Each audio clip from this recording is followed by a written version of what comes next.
Hello students, welcome back to my YouTube channel. आज हम अध्याय 8 के दूसरे टॉपिक वर्धमान या ह्रासमान फलन यानी इंक्रीजिंग और डिक्रीजिंग फंक्शन के बारे में स्टडी करने वाले हैं। तो चलिए शुरू करते हैं, जिसमें हमारा फर्स्ट टॉपिक है वर्धमान फलन या इंक्रीजिंग फंक्शन, जिसको एक्सप्लेन करने के लिए हम एक फलन y बराबर fx के वक्र पर विचार करते हैं, जो कि एक निश्चित अंतराल a b के मध्य स्थित है। अब यदि इस वक्र को हम ध्यान से देखें तो बाएं से दाएं चलने पर, यानी लेफ्ट हैंड साइड से जब हम राइट हैंड साइड से जाएंगे तो इस फलन का वक्र हमें ऊपर की तरफ बढ़ता दिखाई दे रहा है। तो ऐसे फलनों को निश्चित अंतराल ए बी में वर्धमान फलन कहा जाता है।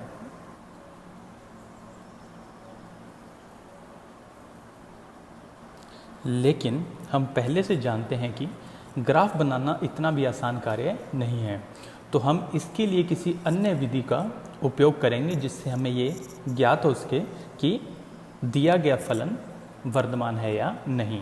और इसके लिए मुख्य रूप से दो विधियां हैं, जिसके अंदर फर्स्ट विधि के लिए हम लोग यदि कोई दो बिंदु x1 और x2 खुले अंतराल ए बी से इस प्रकार लें कि x1 छोटा हो x2 से, और यदि हम इन पर फलन के मान ज्ञात करें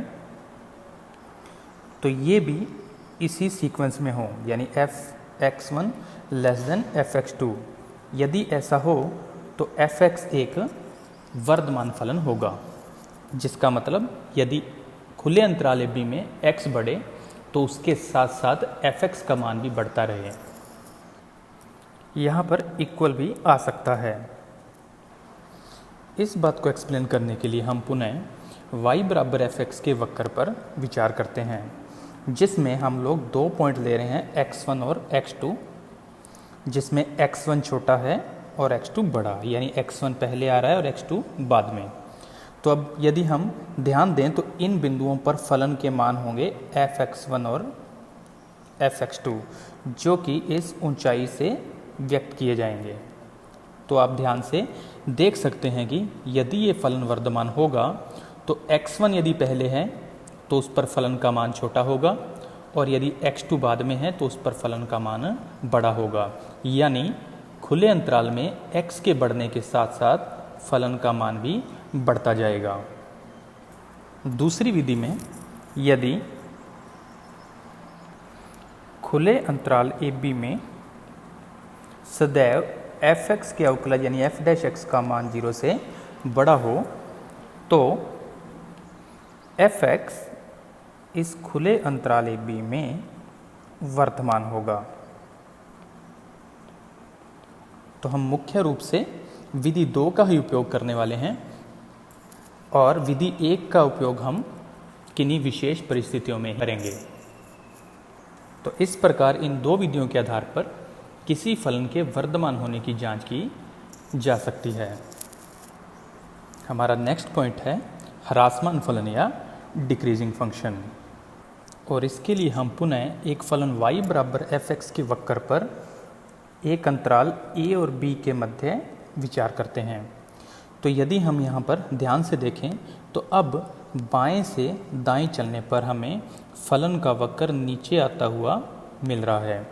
तो इस स्थिति में दिए गए फलन fx को इस खुले अंतराल a b में ह्रासमान फलन कहा जाता है। और मैथमेटिकली ह्रासमान फलन का पता करने के लिए हम फिर से दो विधियों का उपयोग करने वाले हैं, जिसमें फर्स्ट विधि में हम यदि दो बिंदु x1 और x2 खुले अंतराल ए बी में इस प्रकार लें कि x1 < x2, लेकिन यदि हम इन पर फलन के मान ज्ञात करें तो fx1 < fx2 हो, तो इस प्रकार जो फलन बनेगा वह एक ह्रासमान फलन होगा। जिसका मतलब ये भी हो सकता है कि यहाँ पर खुले अंतराल ए बी में x के बढ़ने के साथ साथ fx का मान घटेगा। यहाँ पर इक्वल का प्रयोग भी किया जा सकता है, जिसको फिर से एक्सप्लेन करने के लिए हम खुले अंतराल AB में दो बिंदु x1 और x2 लेते हैं और इन पर फलन के मानों पर विचार करते हैं, जो कि क्रमशः fx1 और fx2 होंगे। अतः ह्रासमान फलन के लिए x बढ़ने के साथ साथ fx का मान घटता जाता है। दूसरी विधि में यदि दिए गए अंतराल AB में f' का मान <0 हो तो उस अंतराल AB में fx ह्रासमान फलन होगा।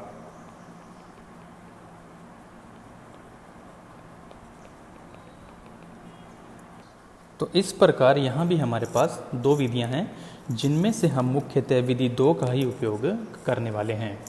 अतः अवकलन की सहायता से वर्धमान और ह्रासमान फलन की जांच करना हम इस अध्याय में सीखेंगे। नेक्स्ट इसी के साथ है निरंतर वर्धमान या ह्रासमान फलन, यानी स्ट्रिक्टली इंक्रीजिंग और डिक्रीजिंग फंक्शन।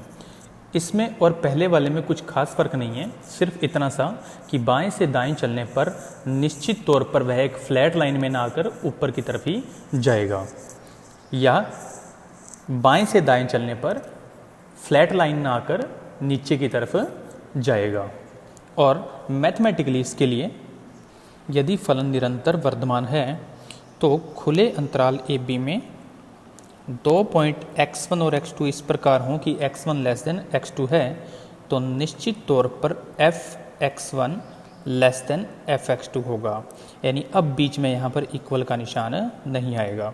इसी प्रकार निरंतर ह्रासमान फलन के लिए खुले अंतराल AB में दो बिंदु x1 और x2 हम इस प्रकार ले रहे हैं कि x1 लेस देन x2, लेकिन स्ट्रिक्टली क्या हो जाए कि fx1 ग्रेटर देन fx2 हो जाए, यानी बिना इक्वल के जब हम इसको लिखेंगे तो ये निरंतर ह्रासमान फलन के लिए शर्त होगी।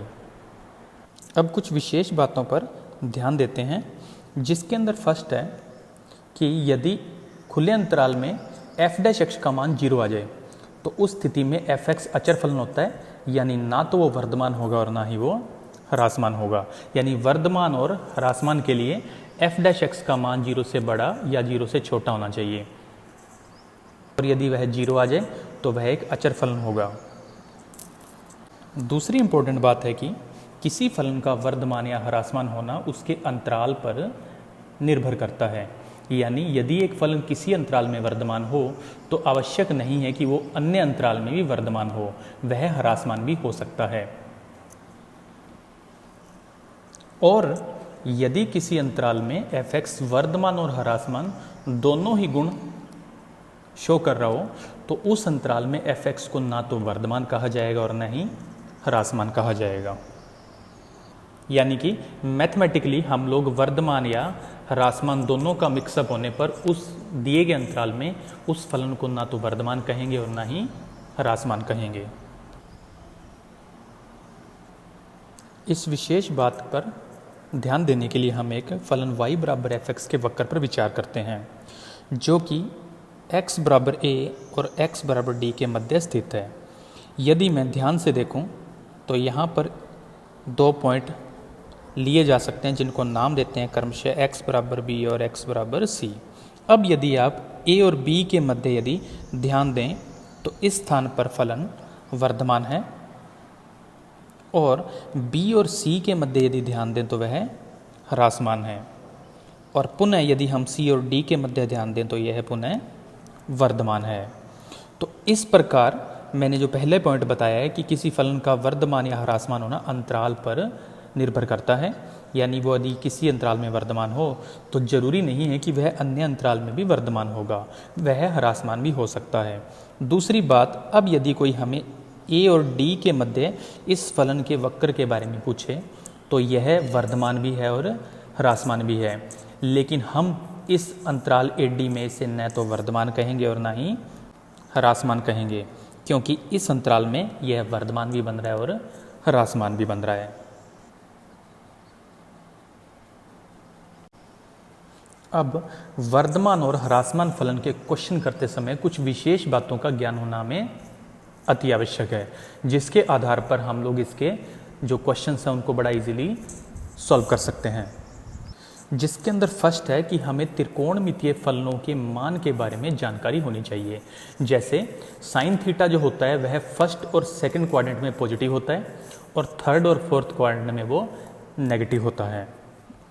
या मैं इसको यूँ कहूँ कि जो साइन थीटा है उसका मान 0 से बड़ा होगा यदि वह फर्स्ट और सेकंड क्वाड्रेंट में है, यानी फर्स्ट और सेकंड क्वाड्रेंट का मतलब जो थीटा कोण है वह 0 से बड़ा और 180 डिग्री से छोटा होना चाहिए। इसी प्रकार यदि साइन थीटा लेस देन 0 हो तो हम जानते हैं कि वह थर्ड और फोर्थ क्वाड्रेंट में होगा, यानी जिसका मतलब होगा theta belong to pi 2 pi open interval.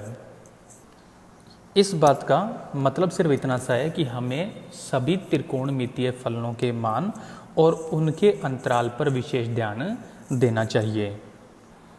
दूसरा इंपॉर्टेंट पॉइंट इसके अंदर ये है कि हम जानते हैं कि किसी संख्या का यदि हम वर्ग करते हैं तो वह हमेशा 0 से बड़ा आता है यदि वह संख्या 0 नहीं है, और यदि हम किसी संख्या के वर्ग के साथ माइनस का गुणा कर दें तो हमें पता है कि वह हमेशा 0 से छोटा आएगा जब तक वह संख्या खुद 0 नहीं है। तो हम लोग कई क्वेश्चन में स्क्वायर बना के उसको पॉजिटिव या नेगेटिव की फॉर्म में देखकर ही वर्धमान और ह्रासमान फलन की बात कर लेंगे। इसके मोस्टली क्वेश्चन में f dash x greater than 0 या f dash x less than 0 का यूज़ करने वाले हैं, यानी हमें असमीकाओं की जानकारी होनी चाहिए। तो जिन बच्चों को असमीकाओं के बारे में जानकारी नहीं है वो सिर्फ इस बात का ध्यान रखें कि असमीकाओं को समीकरण की तरह ही हल किया जा सकता है जब तक आप माइनस वाली संख्या से गुणा या भाग ना करें, यानी माइनस वाली संख्या से गुणा या भाग करने पर असमीका का चिन्ह बदलना पड़ता है। चौथा और मोस्ट इंपॉर्टेंट जो इसके अंदर पॉइंट है वह है बीजीय असमीकाओं को हल करना, जिसका वर्किंग मेथड कुछ इस प्रकार है। यानी हमें यहाँ पर एक विधि का प्रयोग करना है जिसका फर्स्ट पॉइंट मैं ए लिख रहा हूँ कि सबसे पहले आप दिए गए बीजीय व्यंजक के गुणनखंड कर लीजिए जिसमें सभी x का चिन्ह पॉजिटिव हो। दूसरे पॉइंट में प्रत्येक गुणनखंड को 0 के एक पर रख के x के मान ज्ञात करें, और अब जो x के मान हमें मिल रहे हैं उनको वास्तविक संख्या रेखा की सहायता से हल करें। अब इसे एक्सप्लेन करने के लिए हम एक बीजीय असमीका ले रहे हैं जो कि कुछ इस प्रकार है x square minus 2x minus 3 less than 0। अब सबसे पहले हम इसके गुणनखंड करते हैं।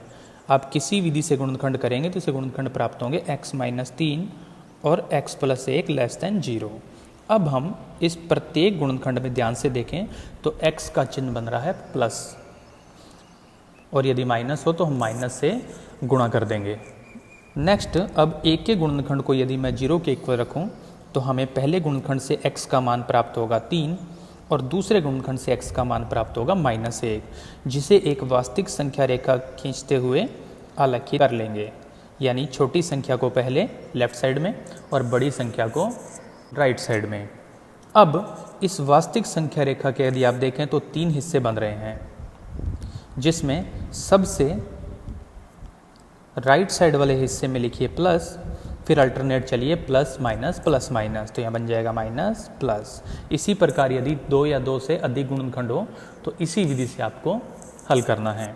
अब आप इस चिन्ह को देखिए, ये लिखा हुआ है 0 से छोटा, यानी माइनस वाली संख्या है, तो इस माइनस वाली संख्या को या माइनस वाले क्षेत्र को आप पॉइंट आउट कर लीजिए।